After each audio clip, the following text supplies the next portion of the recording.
Oh my gosh, Jason from the podcast just followed me on Instagram.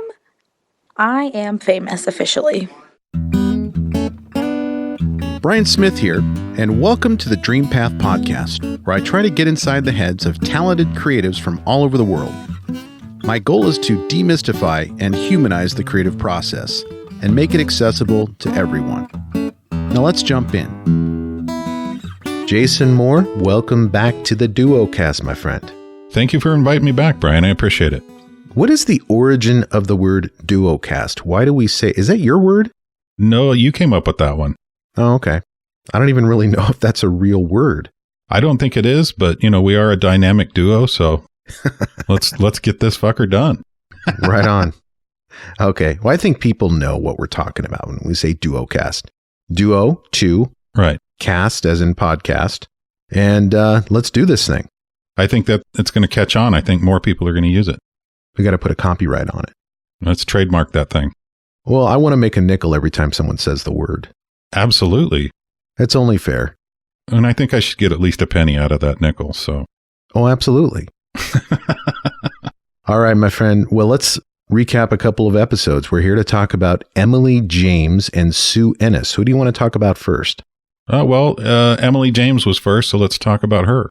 Okay. What'd you think? Oh, well, I think it was a great interview. It was actually pretty educational to me. The thing I liked about Emily's interview was just her total experience so far that she has in the music industry and being able to explain and provide a view from the side of an indie pop songwriter and artist that sounds like she's been doing this for like 20 or 30 years, and she's only like 22. So it's pretty impressive. Isn't that amazing? It's very impressive. And just the fact that she has so much experience and has really only been in the business for like 5 years, but we were able to learn from her various facets of the business, including the role of producer versus engineer and collaborating with other artists, as well as how licensing of cover songs and publishing of music works as well. I felt like I was in a classroom during part of the interview where I was asking her about copyright and publishing. And she's just so humble about it too. She has all of this wisdom about the music industry that she's sharing with us, yet she is as old as my middle daughter. Right. I mean, this is someone who is very young, yet very beyond her years at the same time. Right. I agree. She's the same age as my oldest daughter. I've downloaded her songs and albums and EPs to my playlists, and I think they're going to be part of my permanent playlist collection. Oh, yeah, they're very good songs. They're very well put together, well produced. She's got a great voice. She's just super talented. So what did you think about Sue Ennis? We ran that just a couple of days after the Emily James episode. Yeah, we put that one out last Friday. The songwriter artist type interviews, as you know, are my favorite ones to listen to because, I consider myself a songwriter, or at least dabble in songwriting. And you are too. I consider you a songwriter as well. I'm not sure I would go that far, but thank you for saying that. You don't think so? I think so. Well, I don't think that I would label myself a songwriter. I would call myself an aspiring songwriter. Okay. Very much like I'm an aspiring screenwriter. Right. But I definitely appreciate being put into that category by you, someone who I respect musically and creatively. So thank you. Well, thank you. I appreciate that. I love to listen to the point of view of someone who has the ability to create melodies and come up with lyrics in a quick, meaningful way, or maybe not quick, but certainly quicker and better than I can. And just hearing their process in the craft of songwriting, whether it just naturally flows from the writer or if it's formulaic or structured. So in listening to Sue's episode, it was great to hear her perspective and also hear about her journey in the music business and working with Ann and Nancy Wilson and the stories of her experiencing the Seattle music scene in the early 90s with the Love Mongers. And I especially enjoyed when you played your song Life Goes On for her and got some great advice on how to finish it. That was the most surprising part of the interview for me. I thought a little bit about doing that before we started, and it was kind of a last minute idea that I was like, oh, should I do this? How is it going to sound? Is the mic going to pick up on my guitar? Am I going to be able to remember lyrics? And of course, that was just nervousness and self-consciousness about my own abilities to pull something like that off.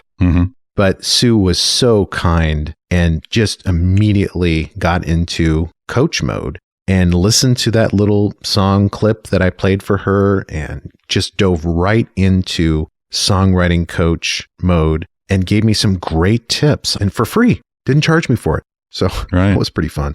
That's nice. Sue Ennis for me was a special interview because of my connection to her through my dad. Right. And as you know, my dad passed away in 2003. Mm-hmm. And that was after a long career of flying entertainers around, like the band Heart. In fact, that was the band that he flew the most for decades as their tour pilot.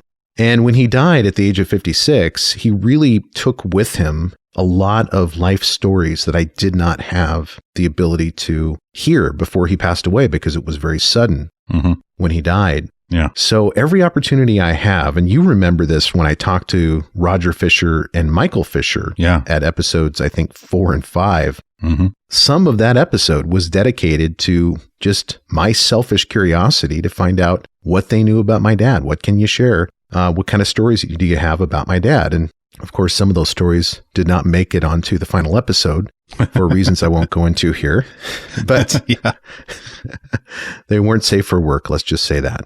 But to talk to Sue about her career as it relates to Ann and Nancy Wilson, and also hear that story about my dad. And I was so close to Heart when I was growing up. I mean, I had Heart concert t-shirts my entire life, just boxes of them. Right on. Because of the tours that my dad was on. So to actually talk to someone who was behind the scenes writing songs with Ann and Nancy, some of my favorite Heart songs ever were co-written by Sue Ennis, including Dog and Butterfly. Yeah, beautiful song. Beautiful. So for me, the Sue Ennis episode was really, really special. It's a little long. It's over an hour long. And that's just because I wanted to keep going. I'm just so grateful that Sue took the time to share her story with me and didn't have a hard stop on when we had to say goodbye. And we, as a result, have, I think, a really nice historical record about not only her career and her relationship with Ann and Nancy, but a little bit of a historical record about my dad that I can share with my family as well. Yeah, I think that's wonderful. And I think she actually, kind of liked your song. She called it a folk song. I would like to help you finish that song, Bryan. I'd love for you to help me finish that song. I would love to get it recorded, get it down, drums and all. Shit, let's do it. Let's do it. All right, it's a date. And then we'll send it to Sue and see what she thinks. Yeah, and we'll even give her songwriting credits on it. Okay. I don't know if we're going to sell any of it, but Well, hey, she's a publisher. We'll have to give her publishing rights and have her do her thing. Same thing she did with Dog and Butterfly, right? Sounds good. Yeah. So, Jason, let's shift gears a little bit. I want to ask you about your thoughts on a message that I sent you the other day from a fan named Reed. Oh, Reed Harper. Yeah. What'd you think of that? Yeah. I thought it was really funny. I followed her on Instagram. She's kind of in the loop with your daughter, Emma, because I think they do basically kind of the same stuff. Oh, in the beauty industry. Yeah. Yeah. She does eyelashes. And I just decided I would follow her. And then she sent a voicemail to Emma. And you sent it to me, and I got a good kick out of it. Do you have that voicemail still so we can play it for the listeners? I do. Oh my gosh, Jason from the podcast just followed me on Instagram. I am famous officially. Okay, Jason, first of all, that is hilarious. And Reed is hilarious. I know. I love how enthusiastic Reed is all the time about so many things, but especially this moment where you followed her on Instagram and she takes the time to send a voice message to my daughter. And I just happened to be in the living room when she was playing it. And I was like, who is that? What is she saying? And so I sent that to you, and I'm glad you got a kick out of it. I totally did. I thought that was hilarious. One of the great things about being a part of this podcast is the community of folks that are kind of behind us and supporting us and are excited about what we're doing with this. Mm-hmm. And Reed is just one of those special people that has always been there from the beginning, liking posts, sharing posts, excited about guests and asking questions. And it really doesn't take very many what I call super fans to keep me motivated and doing what I'm doing. Right. And Reed is just one of those super fans. So I'm glad that she's still engaged and she's making us both laugh at the same time. Well, I hope she gets a chance to listen to this episode where we play her clip and maybe get a reaction out of her somehow. Yeah, well, Reed, if you're listening, we love you. Thank you. Thank you. So, Jason, normally I ask you at a certain point in our duocast, what do we have coming up next? But I don't know if that's a fair question to ask because it's pretty broad. We have quite a bit coming up next. Yes, we do. So I'll be more specific. What do we have coming up next in terms of interviews that you're excited about, that are on the calendar, that are perhaps not in the can yet? I'm actually really excited at the fact that you just told me a little while ago that you got an interview with Moby. True. Yeah. Yeah. I'm super excited about that too. It's really cool after 2 years of hustling, basically, to get great guests on the show. Some of those guests come onto the show because they ask me. Most of them are a result of me talking to their publicists and asking them to be on the show. Mm-hmm. And so over the last, I would say 6 months, it's more common now that I have developed a rapport and a relationship with a lot of publicists, they will reach out to me and they'll ask, hey, they'll make a pitch. What about so-and-so? Would you like to have them on the show? And so I got that pitch about Moby. He has a new documentary coming out. He has a new album coming out. And of course, I'm going to say yes to that. I mean, Moby. Oh, yeah. He's been in my musical consciousness since the 1990s. Yeah, same here. And he's still there. I mean, I follow him on TikTok, and he's one of the most entertaining folks on TikTok, in my opinion, especially if you're a musician and you like recording and audio. But I watched his documentary. They sent me a screener. That interview is booked for early June, so we'll probably launch in mid to late June. Okay. And I'm super excited about it. Me too. I can't wait to hear it. Another interview that I'm excited about, and I've talked about this in prior duocasts, but I'll mention it again because I'm actually going to see this guest perform live tomorrow at the Yakima Seasons Performance Hall. Her name is Monica Nevy. She's a comic. She's from the Pacific Northwest, and she's going to be in Yakima. So I'm going to catch that show. We're going to talk on Monday, talk about the show, talk about her career. That's another interview that I'm excited about. We also have a couple of interviews coming up that are already recorded in the can. Are in the process of being edited. Those interviews are with Shawn, Krause, and Michael Surrey. And Jason, I'm assuming that you had not heard of these guests before I spoke to them, and that my listeners probably have not heard of them either. No. Because they're very much behind the scenes folks, but they are animators. They are Disney and Pixar animators who are responsible for movies like Toy Story, Beauty and the Beast, Aladdin.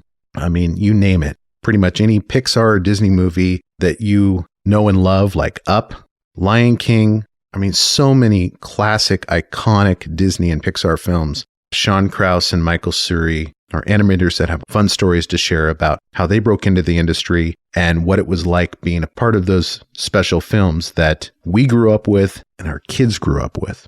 Oh, yeah. They're great films. Looks like, we have Mike Surrey coming out on Friday and then Shawn Krause coming out the following Wednesday. So it's going to be like a little celebration of animators. Yeah, so I kind of like the way this is working out. We had a Songwriters Week with Emily James and Sue Ennis, and now we're going to have an Animators Week. Mm-hmm. Back-to-back episodes with two preeminent animators. I think it's great. I have an interest in animation. I have ever since I was a kid. I used to make flip books and got pretty good at it. But it went on the wayside, when you get older and you just kind of shift gears and do something different. And I focused more on music than drawing. But I always wondered what it would be like to be an animator. And I've seen films on it, and it is just a time consuming. It's a lot of work, and you got to be really good at it. And so, yeah, I'm impressed. I'm easily impressed with things like that. So animation is interesting to me. Well, you're going to love these interviews. I can't wait to hear what you think. Yeah, me too. Right on, Jason. Well, it was good recapping some episodes, talking about Reed's voicemail, and just catching up with you, man. It's good to chat. Well, I always appreciate it, Brian. Thank you for inviting me back. Until next time, my friend. Right on. Hey, thank you for listening, and I hope you enjoyed today's episode. If so, I have a favor to ask. can you go to wherever you listen to podcasts and leave me a review? Your feedback is what keeps this podcast going. You can also check us out on Instagram, Twitter, and Facebook with the handle @DreamPathPod. And as always, go find your dream path.